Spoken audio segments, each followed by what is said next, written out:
Greetings, everyone, and welcome to episode number 3 of the Hyperspace Comlink podcast. In this edition of the podcast, hosts Kristin and Amin are joined by Doug and Wolf to discuss the Star Wars Rebels television series. Listen in as they discuss their favorite moments, book tie-ins with the show, and the possibilities Rebels has opened up for the rest of the Star Wars universe. Your spoiler warnings begin now.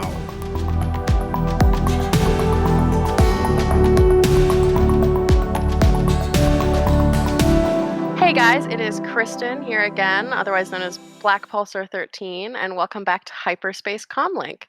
As always, I am here with Amin, and then we have a couple guests this week, Wolf and Doug, and just an update on host situations. We're not 100% sure if and when Bonkers will be back, but you'll always have Amin and I here, and it's always fun to get guests to switch in and out so we can get more opinions. So Wolf and Doug, I'll let you guys introduce yourselves real fast. Yeah, hello there. I'm Wolf. And I'm Doug. So it's always best to start with a little bit of a news roundup. So we had High Republic number 3 and Adventures number 2. Those both released on March 3rd.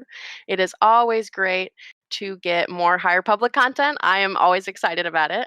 Then we had Star Wars number 12 published on March 10th. We also have some interesting Thrawn stuff coming out, which is on the theme of our Rebels episode today. Thrawn Greater Good had an excerpt come out on, you can find it on StarWars.com, but the book comes out on April 27th.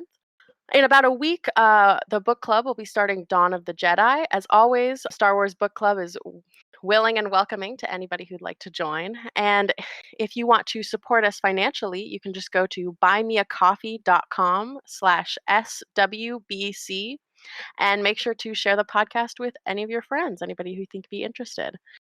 So this week we are talking about Rebels. So just our transition from Clone Wars to Rebels this time. And as I like to say, this is the Hera Syndulla podcast, part 1.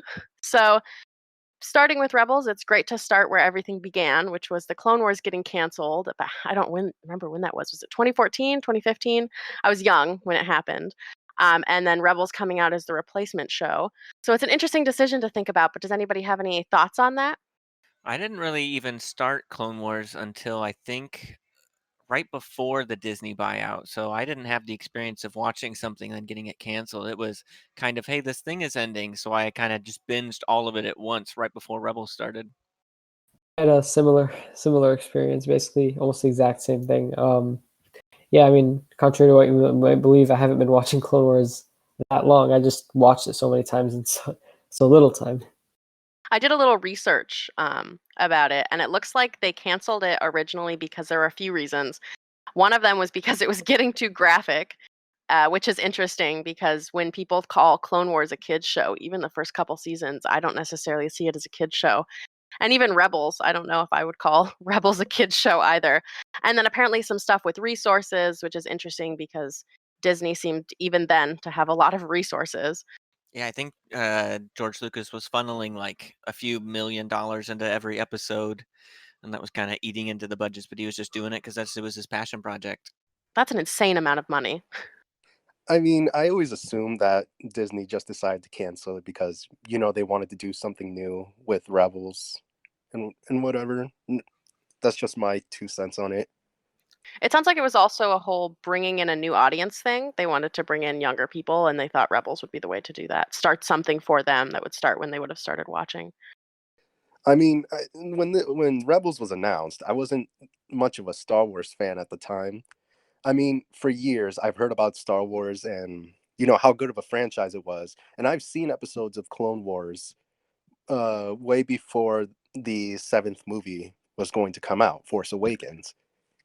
So basically, I decided at that moment that, you know what, I'm going to give Star Wars like a try, like a complete try. That's basically when I became a fan. I started watching the prequels, and I watched Clone Wars between the 2 movies just to be even more authentic. Then, all the way to Rebels and then original trilogy. It's basically how I got into Star Wars. I watched all the original episodes with my mom when I was a kid, and I'd watched all the movies, but I didn't get into the shows until later 2010s. But I watched Clone Wars before I watched Rebels, so I had a bit of a Clone Wars bias. But it is interesting. I think more people have watched, from what I gather, more people have watched Rebels since the show finished than when it was actually on air. It is a thing that happens where a show starts to become loved after it's ended. I mean, Clone Wars when it was first beginning, like the 3D one, a lot of people weren't so high on it originally. Like people didn't like Ahsoka. They thought the art design may have looked dumb to them. But in the next few years, the show started to become more liked. And with the return of Maul, I would say that was basically when people began to get even more interested. But then when it ended, people were upset, and people were asking for the Clone Wars to get its new season. And it eventually did years down the line. I would like to know what everybody's favorite character from the show is, because I definitely have mine, but that's the one thing I don't. Unlike Clone Wars, I don't think a lot of people's favorite characters align, and I think in a lot of ways, even though there's only 4 seasons compared to the 7 we get of Clone Wars, I think Rebels has some better arcs, and you get. I don't know. I think the characters seem to get a lot more fleshed out in a way. You say people probably don't have the same favorites, but you all know most of us are going to say Hera. Oh, mine is Callus. I love Hera, but I think mine is Callus. Hera and Kanan, I think, would be tied though, because it's them that's my favorite character more than anything. This might be a surprise, and I'm not joking at all, but if my favorite character is Hondo, without a doubt. I'm not even trolling anymore. I know I do that a lot, but 100% Hondo's my favorite character in that show.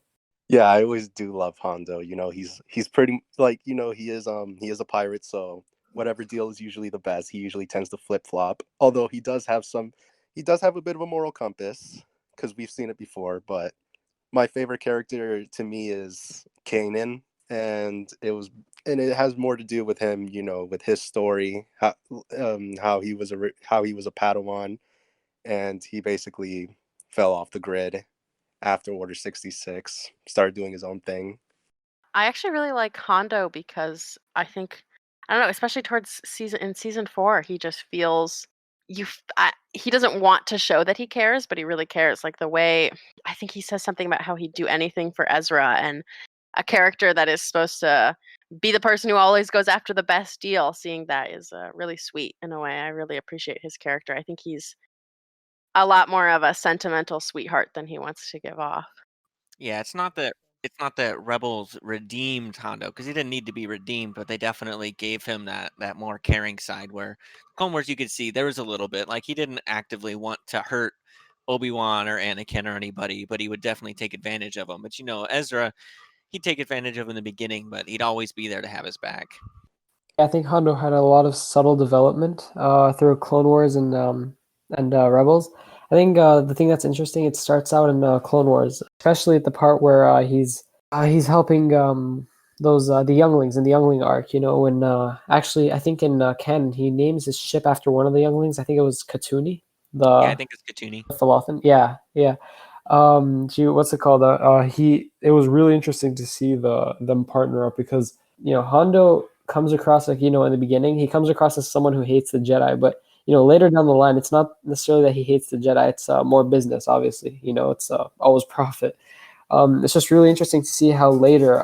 I genuinely think that Ezra might have reminded him of some of the younglings. You know what I mean? And it always ties back into Clone Wars, and he just like Kristen said, like he goes to being a little bit sentimental. Like he's always there for Ezra. He's always ready, and even if it comes at his own benefit, he's still, in a sense, even for a pirate, a little bit selfless, which is really interesting. I mean, mostly yes, selfish because it's money, most powerful weapon in the galaxy, quoted Satine. But yeah, I mean, amazing character in my opinion. Yeah, even back on your subtle development in Clone Wars, there was the Youngling arc where he showed a little bit of a softer side. And then you also have a little bit later with the Onderon arc. He goes back and he actually helps Saw and company with the getting them the rocket launchers they need. Yeah, he did it for money, but he also helped them out against the Separatists, which could put a target on his back. I mean, I think he already had a target on his back from the Separatists the moment he tried to hold Dooku for ransom. That's true. That was a mistake right there. Yeah, but he definitely mellowed out as a character. He definitely did mellow out over the years. And with Ezra, I think he definitely mellowed out a lot. It's interesting with going. I'm gonna reroute to Hera really fast as a favorite character of people's. It's been interesting reading Alphabet Squadron trilogy. No, I'm not gonna spoil anything, But it's interesting reading that and just thinking about her development that we see over Clone Wars, and then just the maturity and the grace that she has in those books. And just even at the end of season 4, after Kanan's death, just like that face she makes when he dies is really intense, and I always cry after that episode. Just the grace and the maturity she handles that with is really great, and you can see that, like, even though Ezra's not her flesh and blood child and Sabine and Zeb aren't her flesh and blood children, she feels the need to be graceful and mature through all the crap they have to go through in that show. Even with Hondo, when he's himself towards her, she's sassy and not always the nicest, but she does it in a way that's Hera, very Hera. She's not quite as sassy to Hondo as she is to Lando in the show. That's true. Lando deserves it. the way he talks to her, and just the women of Star Wars in general, he deserves that sassiness. I remember my first time watching Rebels when Lando showed up, I was like, "Oh, this is great." That is a really good episode. It has a lot of stuff from Hera being able to easily pick up on what's actually going down, reading the situation. Kanan's a little bit confused. You get to see his jealous side come out a little bit too. Ezra also shows his jealous side in that one. There's one of my favorite jokes where Lando comes up to one of Sabine's painting and compliments it, and Ezra goes, "Oh, well, I compliment your paintings too." And Sabine says, "Well, you don't know why they're good though." And Lando says something about being a connoisseur and tries to explain it, and goes, "Oh, I know what that means." And he asks Zeb what it means, and Zeb says it doesn't mean as much as he thinks it is. On the subject of Kanan's jealousy, actually, I always think the end of the show when she finally admits that she loves him and like all of that stuff, it felt so rushed. Like I wish they'd pre-planned that arc a little better. Cuz obviously at the beginning of the show you can tell how they feel about each other, and then throughout season 2 and season 3 I felt like we just like people know that the relationship exists, but it's not really there, which I don't mind. Star Wars sometimes, in my opinion tends to force relationships, and it felt the least forced. But then it did feel a little awkward to me in season 4. I was like, okay, this is not. I know they're together, but what kind of together? And then suddenly there's a kid.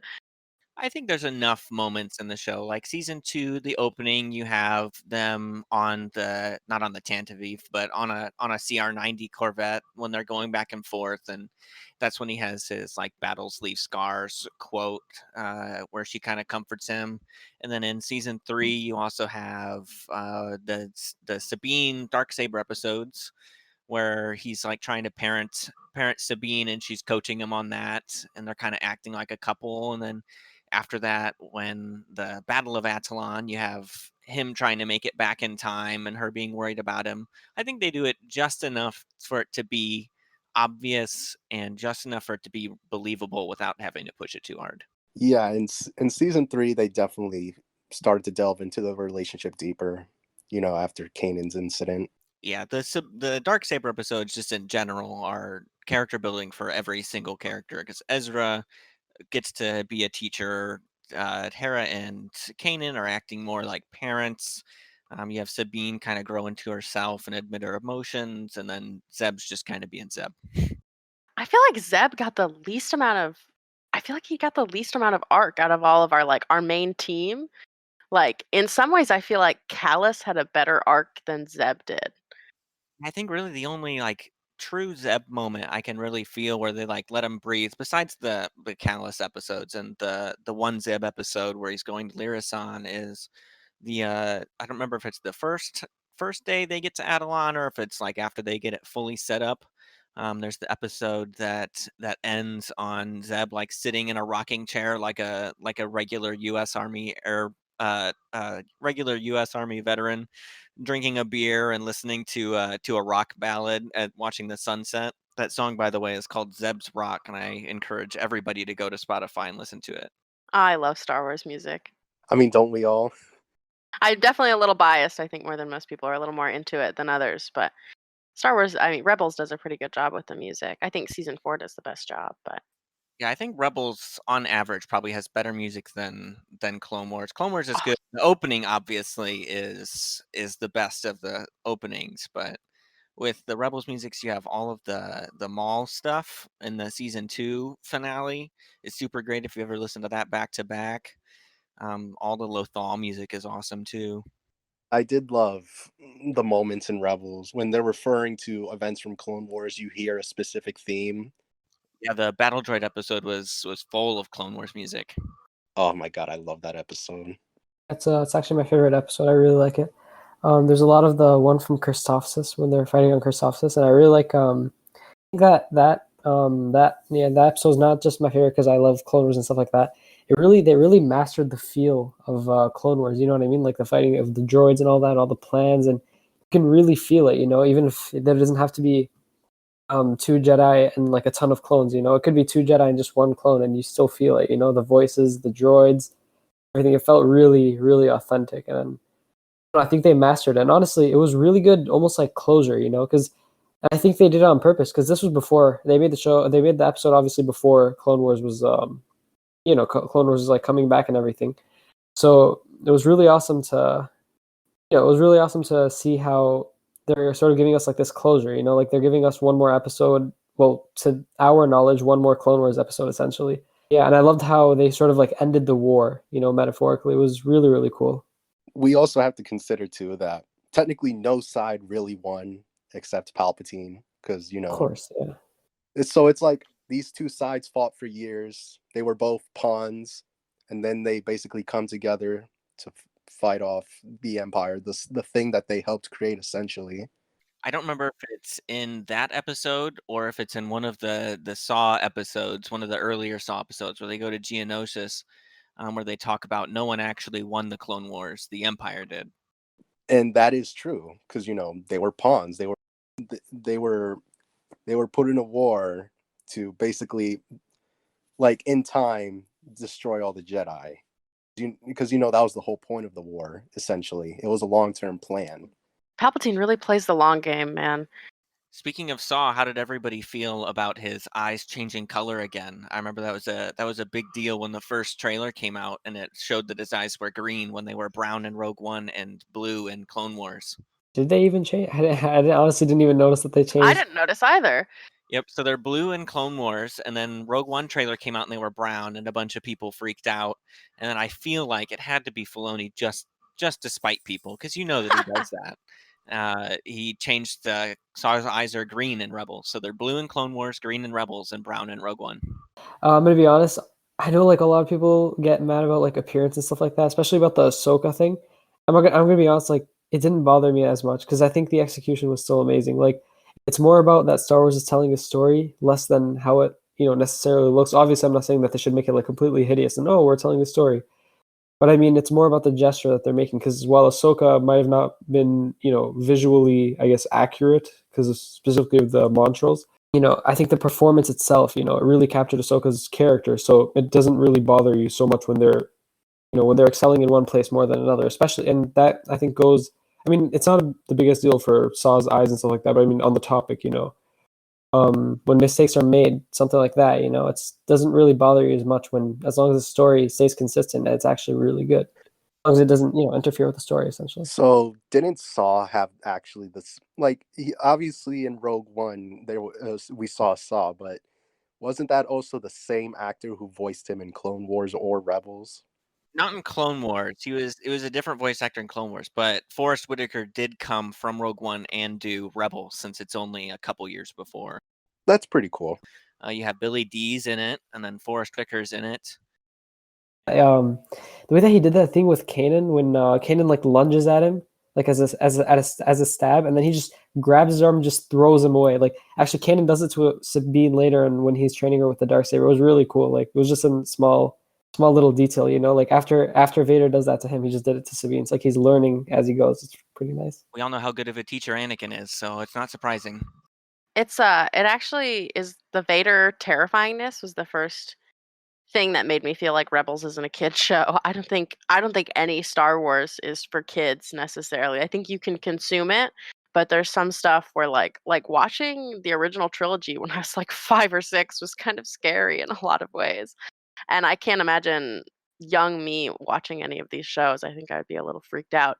There's that great like the funny stuff and the fun stuff that happens, but some of those themes and some of the characters are just so dark. And like Saw, even just the way Saw Gerrera is willing to do things it's just so intense sometimes, and so it's not only negative, but just like Yeah, when he was torturing the Geonosian, that was like a bit much, especially for Rebels. I mean, for Clone Wars, I mean, we've seen that way too much, especially torturing Geonos. Like, Specifically Geonosians.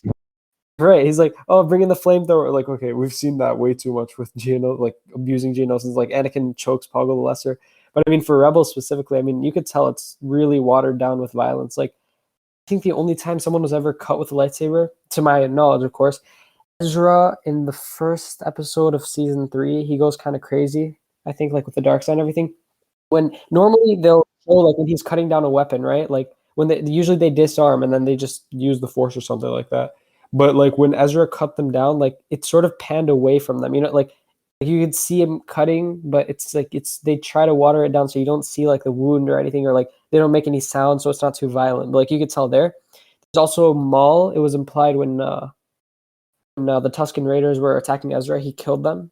There was also obviously Kenobi killing Maul. I think the most brutal kill, though, to my knowledge, was the one where Maul tells Ezra to kill the seventh sister, and he's like, no, and then Maul just sort of yells and just throws his lightsaber, cuts her clean in half. Like that was like, whoa, that was Clone Wars level. I think there's one more intense one. So I think it's either the end of season 1 or it's in the season 2 opener. It's when Tarkin comes and he gathers the bigger Imperial and the tall skinny Imperial that are pretty big in season 1, and he has them sit down, and the Inquisitor is going to take over the search for the rebels, and he has the Inquisitor behead them in the desks right on his command. I think that's definitely the darkest lightsaber death in Rebels. Yeah, the Maul one with the Seventh Sister to me is the darkest one, because that one was amping up in the intensity of the situation. Taylor Gray does a really good job with selling Ezra. I know that a lot of people find him annoying, but I still say season 1 is my favorite season of Rebels, because I get it. Sometimes he's a little slapstick, but I think just after he gets his lightsaber and talks to Yoda the first time, I think he mellows out a lot. And besides the few off the cuff jokes and the Melu Run episode and stuff, you definitely have a lot of more mature Ezra, especially the very end of the season. You have his speech to the people of Lothal, that shows a lot of growth, and that everyone's already starting to listen to him. I just think he was really cocky at some points. I think it's season 3 Yeah, that's specifically. season 3 definitely, because I'm pretty sure they wanted to do 5 seasons, and there were season in between 2 and 3. They were supposed to delve more into Ezra doing dark side stuff using the holocron. But they just Kanan would have had to been sidelined for that whole time, and they weren't going to go a whole season without Freddie. So I don't know. That really bothered me. I think it was that his haircut. I think that was haircut. short hair Ezra. evil Ezra. Once he got the short hair, he just turned into a bit of a prick in a lot of ways. And I don't know. Once we get more development and they keep going in the show, I think his cockiness adds to his character development, and I think it shows a lot with his learning to be a Jedi. He's trying to balance I'm powerful, but how do I use this in a positive way rather than a negative way, and how do I use it to help my friends, but not in a way that's going to overpower me with the dark side. But I don't know. I think season 1 and 2, Ezra wasn't necessarily as annoying to me. I see him more as a little kid, not like the way people think. Not like the way Ahsoka was kind of annoying in season 1 and 2, but of the Clone Wars. But I think I think season 3 Ezra is my least favorite. My least favorite Ezra would be the season 4 opener, the Mandalore episodes. I don't know what I love Rebels. It's easily my favorite piece of Star Wars, but just for some reason those 2 Mandalore episodes, I just don't think they got any of the the emotional weight right, because Ezra's just kind of jumping around on a jetpack the whole time, just kind of bumping into people. They're making jokes about him having to meet Sabine's dad. All the meanwhile, people are getting, that's another darker thing, people are getting incinerated by electricity beams from a machine that Sabine made. Basically, he was just there to be there. He didn't really have much of a reason to be besides, supporting Sabine. Yeah, I think that's those are the two episodes that I think most people would like feel that people say, "Oh, well, he wasn't even mature in season 4." And I think if you take those two episodes out, I think you start with the two Saw episodes then, and there's my favorite scene in Rebels is when him and Kanan are meditating on Yavin 4 away from the group, and they talk about like it's not that we fight, it's how we choose to fight. And then right after that, you have the Saw hologram where he says you can't do anything without violence, and you get to see Mon Mothma get angry. And I just think that whole scene there, from Saw and Mon Mothma's interaction to seeing Ezra and Kanan meditating on Yavin 4, like that's just cool to see a Jedi meditating on Yavin 4 in the first place from the original movie. Back on the Mandalore thing, this made me dislike Bo-Katan even more. I think it shows a lot of the uppityness she has in a way, and I think she's got some positive characteristics, and I think she's got a good goal in mind about freedom for Mandalore and just the idea of the continuation of Mandalorian culture and where they're going to take it. But I think she does it the wrong way, and I think the Rebels helps me make more sense of her character in The Mandalorian, but I think she's like how I feel about season 3 Ezra, but a lot worse.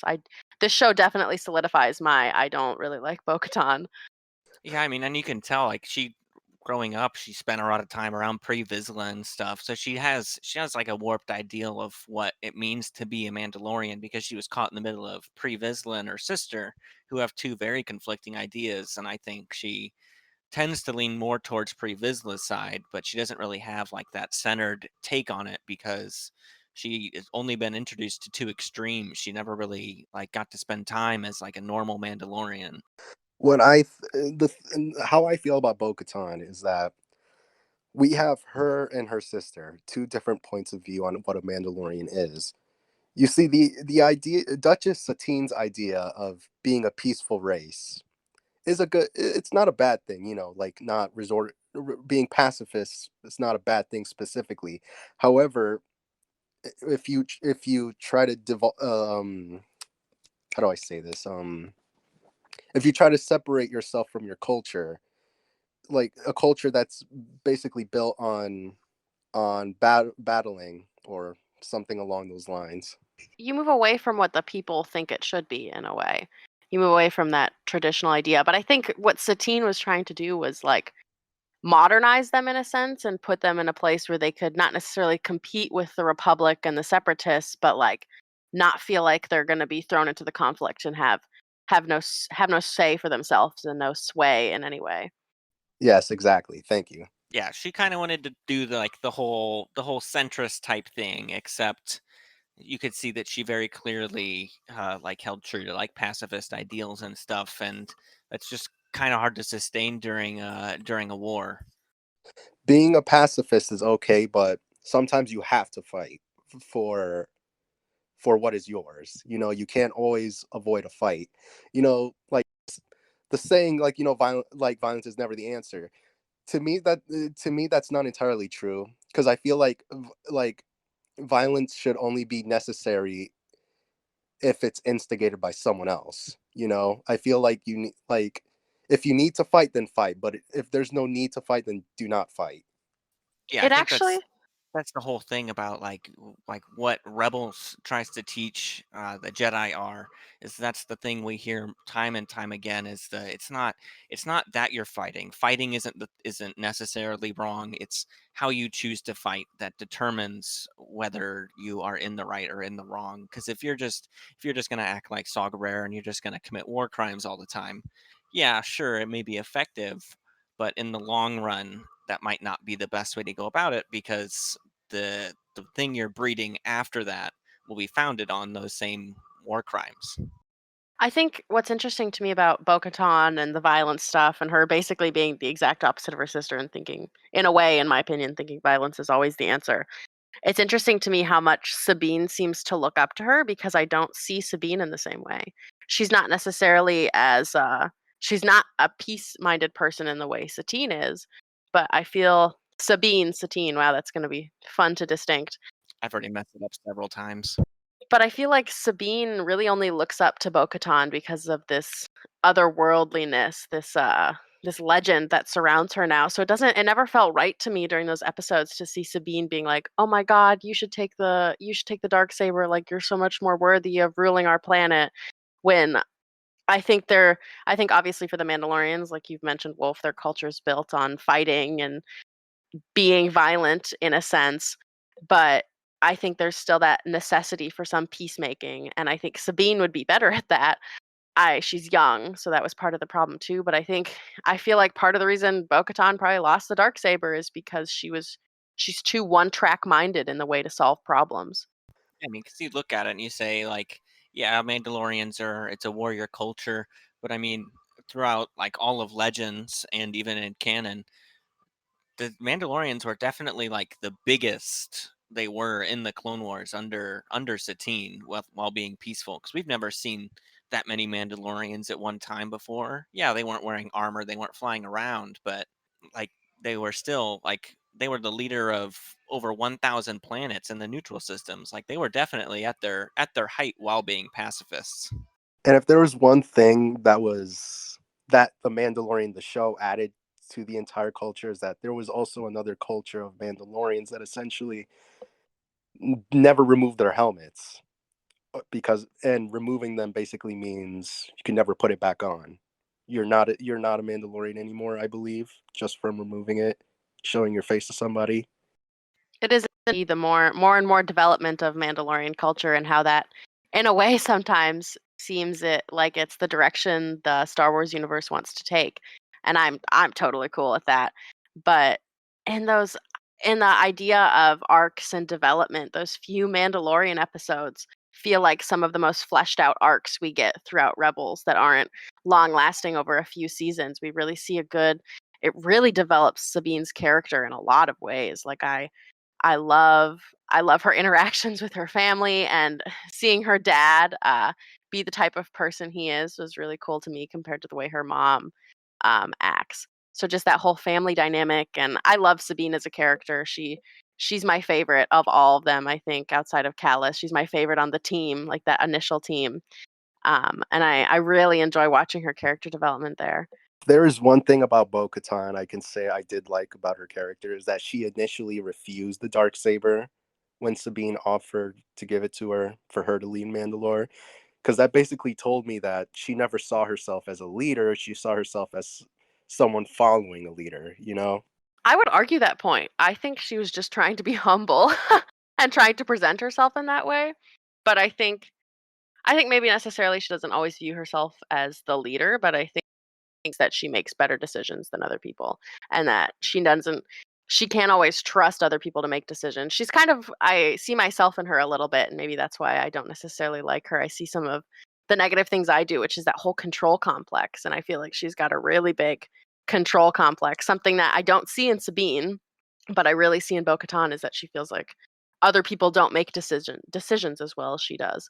If there is one thing I do want them to do with Mandalorian season 3, it's to explore more of her rule when she had the saber, before she lost it to Gideon. Just give me a book. Give me a book. So many things. Just give me a book and let E.K. Johnston write it. That'd be so good. Oh man. Talking about more books and stuff, I remember when seeing Ahsoka for the first time on Rebels, I was kind of like, do we even just some of the big character drops in general for the first couple of seasons felt like fan service to try and get people to actually watch Rebels because Disney was worried about it, how it was going to go over with the older audience. Can we talk about Rebels, Ahsoka's lightsaber designs though for Rebels? Perfect. I did think that was beautiful, her lightsabers. The white was great with and then the hilts themselves, like the more katana look, with like the nice white and black diamonds down the side. It's Rebels has besides Yoda and besides the hologram of Anakin, Rebels just has some of the best designs for stuff like Ezra's second lightsaber. I love. Kanan's lightsaber is awesome, especially like the way he like hooks it together in that first moment. Uh, like the I'm gonna let everybody in on the secret moment. Just the way that they got him to do that is great. All the designs, the lightsabers, the Inquisitors, the first Inquisitor having Jason Isaacs in it. and the spinning blades to kind of make up for how they aren't as skilled, so they can't twirl it around as good as Maul is, but they have that spinning to kind of give them the edge, just to show, hey, I have this cool thing, but it's actually to show that I'm a little bit untrained. If there's one thing I will praise Disney for, it was the Inquisitors. I do think the Inquisitors were an amazing addition to the world of Star Wars. Really fast, I'm going to interrupt. Everybody's busy as always, especially in the spring when school is picking up. So Amin is going to have to say bye real fast. Just jump out on us. Yeah, sorry about that. I said it in the Discord. I gotta go. So it was really nice talking to you guys. Hopefully we can do this again. Yeah, happy to contribute to the discussion. See you later, man. But yeah, to what Wolf, you were saying, with the Inquisitors, anytime you get to have Jason Isaacs as a villain, I'm gonna be there for it. And him popping up in the 2020 Star Wars runs by Soul was nice. Soul's apparently being tortured by Vader for all of eternity, so that's fun. I was in love with the seventh sister at some points. I was like, she was one of my favorite characters before we got more Callus arc. I think the seventh sister was great. Yeah, I did like Seventh Sister. In fact, there was this theory going around originally, I think, where people thought the Seventh Sister was Barriss, right? Yeah, I remember that. But no, we found out, no, it's just a different Moralian. Also, speaking of Barrett's, really cool thing that Rebels did that didn't super feel like fan service was the Luminara reveal, having to use it to show that Ezra and Kanan aren't quite on the best of terms. They have a very old EU Obi-Wan and Qui-Gon beginning relationship where they don't really trust each other. One of them doesn't really think that they're as good at teaching, and the other one doesn't think they're as good at learning. But to show that, he just kind of wants to dump me on him. He doesn't trust me, but really he doesn't trust himself. But also having Luminara be there, but just as a dead body to lure Jedi is a really cool idea. That is really messed up when you think about it. Him being so upset about Kanan potentially pushing him off onto Luminara, struck a few chords for me. I was like, oh man, I can't think of a specific instance where I've gone through that, but just that idea of this person doesn't think I'm good enough. They don't think I'm good enough. They don't want to teach me because they don't think I'm good enough or I'm not enough for them. It's painful to watch, and just getting the body language that they used with Ezra throughout the animation. It's really emotionally painful. I think you feel a lot of Ezra's really painful emotions, and I don't want to say drama, but the intensity that he has to go through in a lot of ways is really painful. I think that's what Rebels does best over Clone Wars. Not that Clone Wars doesn't show it, because they do it very well with Anakin, but with all the other characters, I think Rebels just shows so many of those human moments that really you get to appreciate when you really look back and watch it a few times. Where not everyone's going to notice. Ezra's body language is really down that whole episode. They do it very well. They make sure that it's all good. And it's really obvious that he is feeling that pain there. Jump in on that idea again of the fact that Rebels isn't a kid show, just the absolute pain we see sometimes. And then I think on your point of Clone Wars maybe not doing that as well, I think we just have too many characters and too many arcs to follow. There's just so much happening all the time that it's just too much for me in a way. I think there's too much going on to actually get more emotion. And speaking of emotion, does anybody, or I don't know how you guys watched Rebels. I know I started from the first ever episode and watched it weekly, but does anyone remember when that Thrawn reveal happened? Or did you guys read Legends before watching Rebels and knew what a big deal Thrawn was? I'd already heard about Thrawn and the big deal that he was before I had watched Rebels. Yeah, I've heard about Thrawn years before, but I've never really got to know him much as a character until Rebels. Actually, the best part for me was after reading I haven't finished the EU Thrawn trilogy, sadly, even though it's so good. But when they mentioned Pelion, I was like, best day of my life, because he's my favorite character throughout the first book. I think he's so funny, and the way he thinks about Thrawn to me is hilarious. And so when Thrawn freaks out and is like, "Get me Captain Pelion," I'm like, "Yep, that's all I need. That's all I wanted. Just anything to do with him. I would have liked to see him. Yeah, poor Paleon. He gets a little name drop in Rebels. He's like a character for a few scenes in Alliances, or Treason, but just doesn't really have a chance to shine yet in the canon. So hopefully Zahn will write another 6 books, and one of them will be about him. It was great seeing Admiral Ulerin again from Clone Wars. Oh my god, I can't. That he is. I don't know why I love Yularen so much. It's probably just because it's Tom Kane being Tom Kane, and it's great. Love Tom Kane. But in the Clone Wars, he's awesome, and then in the it really sucks that they made him the head of the Empire's SS division, because I want to like him, but I mean he's the head of the secret police basically, so it's a little problematic. I mean, it's also it's also just a job. I don't think there are some people who just, who just work for them because why not? It's not necessarily mean they as an individual could be a bad person. Yeah, I think it shows that with Yularen, and then if you've read the Leia Princess of Alderaan book, Captain Panaka gets to be a Moff, and he's kind of that same character where you can tell that he's not inherently evil. He's just there to do a good job, and he knows that it kind of sucks that that's the job he's doing. That really, the Alphabet Squadron books have really exposed me to that idea. And then the only one I can think of from Rebels explicitly that I think is genuinely evil is Governor Price. Oh my goodness. Governor Price. I feel like I remember him, but I can't put my finger on who he was. Arinda Price, the governor of Lothal. She's the one with a really ugly looking black bob. I think I remember her. She's just the most, she's annoying to me because it's interesting watching her and Thrawn interact, because it feels like she's so desperate to become something like him and become this tactical military genius who doesn't need to be humble, because Thrawn is the least humble character we have in the entire canon, in my opinion. But she just was she just felt so mean. Yeah, that's the only way to put it. Yeah, she's another just character. an awful person. Yeah, she's another character like Saw, where I think to really get the full gist of just how terrible or good that person is, you have to do like the whole, I like to call it like the Rebels Gauntlet or the Rogue One Gauntlet. I mean, it was just a minion aspiring to be something more, really.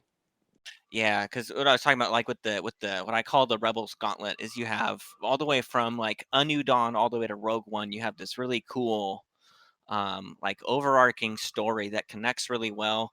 You start with A New Dawn. You have some of the Kanan comics. You have Rebels. You have the books Rebel Rising. You have the Catalyst book that leads into Rogue One, and then you have Rogue One.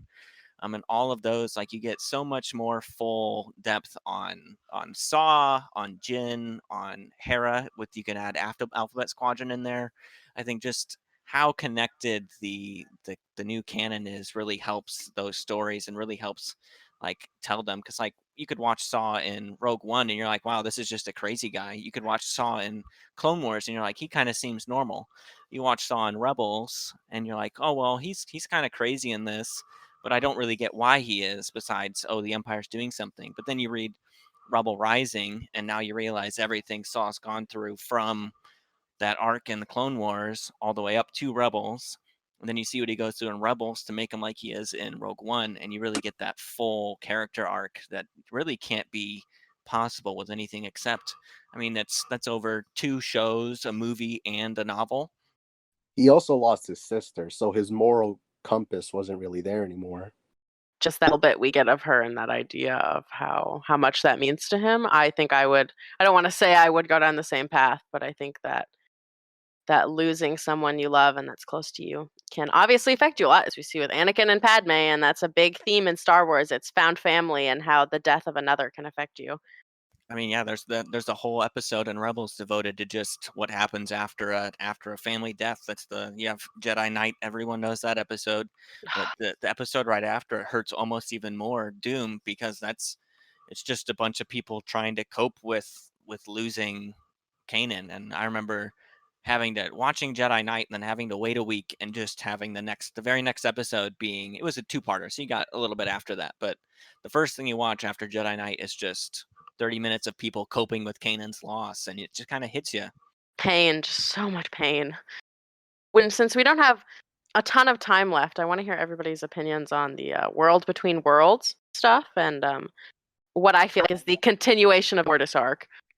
I was actually going to bring up the World Between Worlds. Honestly, I felt that was actually one of the best episodes, if I had to say, for Rebels, because they basically introduced the concept of the multiverse in some way, or just time travel in general. I love the World Between Worlds. I remember even like watching it at first, yeah, and then talking with friends like up until episode 9, like, ooh, maybe they do something. Like we knew that they wouldn't do something because general audiences, but oh, maybe they're gonna do something. Maybe Thrawn will actually put into it, and just kind of theorizing about that because we knew it wasn't going to happen, so we didn't get our hopes up. But just theorizing about it was fun, and I would recommend if anyone hasn't either full surround sound watching that World Between World episodes, or if you don't, I know Star Wars Explained has a video where he has the audio for it, and some like the images of the characters fade on top of it. But if you haven't listened to that with headphones on, just do yourself a treat. Listen to that with headphones on because the voices just swirl around your head. It's incredibly cool. The sound design in Rebels is just it's straight up to par with everything Star Wars puts out. Which even the books have great sound design. So this brings to question: does this basically mean that alternate timelines will be a thing in Star Wars? Like, is this the thing that's going to introduce the idea, like, is the sequel trilogy in a different timeline? And, is the Disney Plus shows actually its own timeline? I wouldn't think so, just because of how they use the World Between Worlds. They're pretty clear that you can't change anything with it. Palpatine wants to, but even that didn't work either time. Maybe you could change the timeline, but I don't think that's really how it would work, just because obviously Ahsoka lives, so we know that she was always saved. And even in like with the 2 times Ezra was coaxed to reach into the portal with saving Kanan and was saving his parents, that was both made by Palpatine. So we don't know if changing anything could even really be done through it. It makes me a little scared too for the people who are really against the new canon stuff and are solely like EU people, because the community in a way has had a lot of toxicity issues, and I think that could open up a lot more community issues that I don't know if they're willing to deal with in a way, because they don't really deal with the way the community acts anyway. So that makes me a little worried about if you can have alternate timelines, then how do we justify the extended universe content being extended universe? I did see one theory, which was the only acceptable one I saw, which was they go into the World Between Worlds like Rey does or something, because that's like you base their bond over it's something through the World Between Worlds, and then she uses it to warn Luke beforehand, and they don't avoid the sequel trilogy. The sequel trilogy happened, and then they go back so that they can save Ben. And that you can have more, but that's just kind of because I want more Ben Skywalker, just because that was really the only part I really liked of Rise of Skywalker, was just seeing Han Solo's kid be a Jedi was really fun. Yeah, that's why the whole idea of the World Between Worlds interests me, because they have this potential to make the EU, like, the entire EU its own timeline, and they have the sequel trilogy be its own timeline. And if they decide to do, and they can delve off into more, like they could do like what if, or like, Star Wars what ifs, essentially. So sadly, as always, we run out of time. We're gonna have to wrap up here, but make sure to watch out for our next episode, because that will be the Hera Syndulla podcast part 2. We're gonna talk about the Alphabet Squadron trilogy, which includes all 3 books. So Alphabet Squadron, Shadowfall, and Victory's Price. So obviously that will have tons of spoilers. But I just want to say thank you guys, Doug and Wolf, for joining us. Sadly, Amin had to leave, but thank him as well. So thank you guys for watching, and may the Force be with you. Thanks again, everyone, for listening to this edition of the Hyperspace Comlink podcast. Join us next time for a lengthy discussion on the Alphabet Squadron book series. Until then, stay safe, and may the Force be with you.